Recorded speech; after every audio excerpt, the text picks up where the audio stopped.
ছেলে মানুষ কাকে বলে জানেন?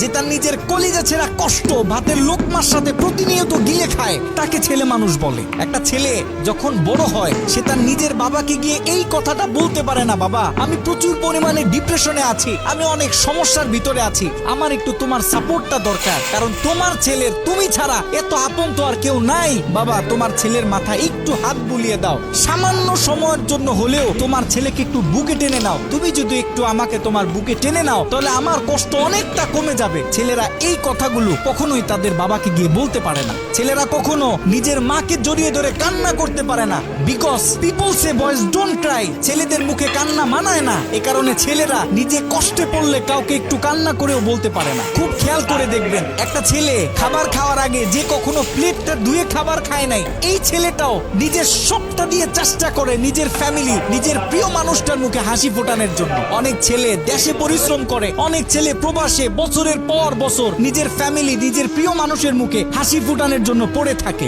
দিন শেষে ছেলেদের মুখে হাসি ফোটানোর মতো কাউকে পাওয়া যায় না। আমি মনে করি boys are the best actor in the world. এই পৃথিবীতে ছেলেরা হচ্ছে সব থেকে বড় অভিনেতা, কারণ ছেলেরা নিজেদের বুকে হাজারো লক্ষ কষ্ট পুঁতে রেখেও মুখে হাসি নিয়ে চলে, কারণ সে জানে আজকে আমি যদি ভেঙে পড়ি তাহলে আমার পুরো ফ্যামিলিটা অস্তিত্বহীন হয়ে যাবে।